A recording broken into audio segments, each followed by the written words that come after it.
Kabayan, mga barko ng South Korean Coast Guard at Chinese fishing vessel nagkaengkwentro at nagkainitan pa nga sa bahagi ng Indo-Pacific region. South Korea hindi na nakapagpigil at pinagbabaril na nga ang mga barko ng China na iligal na pumapasok at nangingisda sa kanilang mga teritoryo. Mas tumaas ang tensyon dahil sa insidente sa pagitan ng Coast Guard ng South Korea at mga fishing vessels naman mula sa bansang China. Ayon sa pahayag ng South Korea, kinailangan na nga nilang magpaputok ng halos 250 rounds mula sa kanilang machine guns at iba pang mga armas dahil sa lumalalang sitwasyon. Ang insidente ay nangyari habang sinisikap nilang pigilin ang maraming mga barko ng China na iligal na nangihimasok sa loob ng kanilang territorial waters. Hindi nila inaasahan ang ganitong mga engkwentro kaya naman ginamit na nila ang lahat ng kanilang kakayahan para mapanatili ang kanilang seguridad at soberanya. Dahil dito ay tumaas ang tensyon at nagkaroon ng pagkaalarma sa buong Indo-Pacific region at nag-udyok sa iba't ibang mga bansa na magbigay ng kanilang mga posisyon hinggil sa nasabing insidente. Ako po si Roy Z and welcome sa Kian Thoughts. Kung hilig mo ang mga ganitong videos, mag-like at mag-subscribe para lagi kang updated sa mga susunod na upload. Sa ulat na inilabas ng South Korea's Ministry of Oceans and Fisheries nito lamang December 2, 2024, sinabi nila na mas paiigtingin ng kanilang bansa ang kampanya laban sa mga illegal na mga Chinese fishing vessels na patuloy na nagsasagawa ng illegal na pangingisda sa loob mismo ng South Korean territorial waters. Giit ng Seoul na mas magiging matindi ang kaparusahan at mga aksyon na kanilang gagawin laban sa mga barko ng China at sa mga crew na sakay nito, partikular na ang mga nagsasagawa ng illegal na pagpasok at pagkuha ng kanilang yamang dagat. Matatandaan na ayon sa ulat ng CNN, noong December 2017 ay mahigit sa 40 barko ng China ang illegal na tumawid sa territorial waters ng South Korea malapit sa Gagyodo Island sa bahagi ng southwest coast ng kanilang bansa. Ang pagpasok ng mga barko ng China ay talaga namang nagdulot ng pagkabahala sa mga militar ng South Korea. Dahil dito ay agad na umaksyon ang South Korean Coast Guard, pinuntahan at hinarangan nila ang mga barko ng China at ipinag-utos sa mga ito na lisanin na ang kanilang teritoryo. Ang mabilis na pagtugon ng South Korea ay naglalayo na protektahan ang kanilang seguridad at upang maiwasan na rin ang posibilidad na magkaroon ng komprontasyon laban sa China.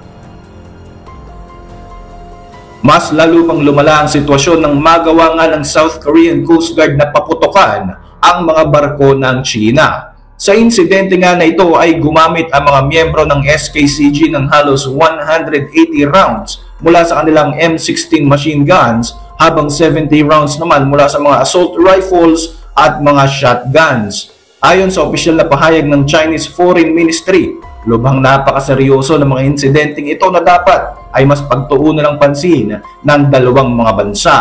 Dahil di umano sa matinding tensyon ay nagpahayag ng matinding pagkabahala ang Beijing. Sinabi ng China na palagyan nilang ipinapakita ang pagpapahalaga sa pangisdaan sa labas ng kanilang teritoryo at sumusunod daw sila sa mga pamantayan para masigurong magpapatuloy ang fishery production.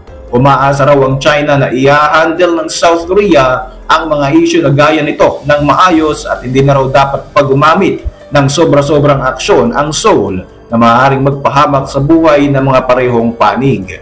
Hiniling din ng China na dapat daw ay igalang din ng South Korea ang legitimate rights ng Chinese fisherman.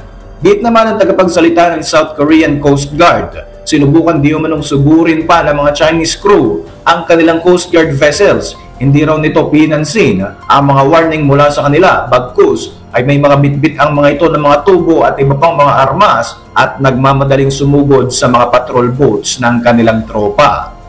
Samantala, sa isang report naman na inilathala ng South Korean Herald noong March 2023, sinasabing dalawang Chinese fishing vessels naman ang nasamsam ng South Korean Coast Guard dahil sa pagsasagawa ng mga ito ng iligal na pangingisda sa teritoryong pasok sa kanilang exclusive economic zone malapit sa Incheon.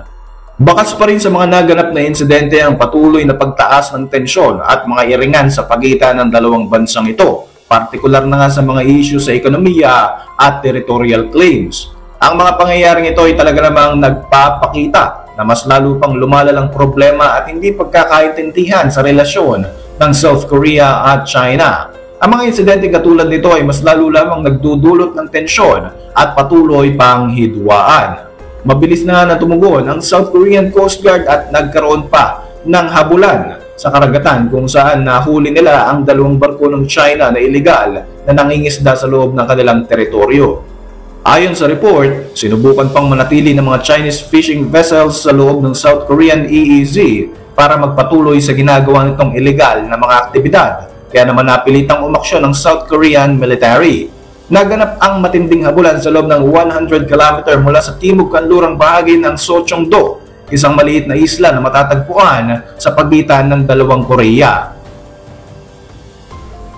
Sa huli ay nagawa ding mahuli ng South Korea ang dalawang Chinese fishing vessels na lumabag sa kanilang batas. Hindi lamang dalawang barko ang apektado sa insidenteng ito. 5 pang barko sa loob ng EEZ ng South Korea ang itinaboy ng kanilang Coast Guard. Ipinapakita nito ang determinasyon ng South Korean government na ipatupad ang kanilang mga batas para maprotektahan ang kanilang seguridad at mga teritoryo. Sinubukan pa di umanong tumakas ng mga barko ng China mula sa mga otoridad. Sinubukan pang maglayag ng paiba-ibang direksyon ng mga Chinese vessels na umabot sa higit 11 kilometers habang tinutugis nga ito ng mga patrol vessels. Samantala, sa ulat ng CNBC noong November 2016, nagkaroon din ng ilang pagkakataon kung saan ang Coast Guard ng South Korea ay napilitan pang magpaputok ng mga warning shots dahil pa rin sa illegal na pangingisda ng mga inchik. Sa katunayan, sinabi sa report na karaniwan na sa mga barko ng South Korea ang magsagawa ng maritime patrol sa lahat ng kanilang nasasakupan. Kadalasan nga ng mga Chinese fishing vessels ang talaga namang sangkot sa mga illegal na aktibidad at pilit na pumapasok sa South Korean waters.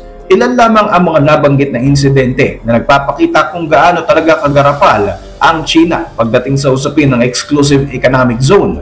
Wala silang sinisino. Kapag gusto nilang angkinin, gagawin nila ito kahit palabag nga ito sa international law, lalo tigit sa United Nations Convention on the Law of the Seas o UNCLOS. Para sa inyong mga reaksyon, mag-iwan lang ng komento sa ibaba ng video na ito. At para manatiling updated sa ating mga susunod na upload, siguruhin mag-subscribe. I-like mo na rin ang ating mga videos bilang suporta. Muli, ako po si Roy Z at maraming salamat sa patuloy na pagsubaybay sa ating channel.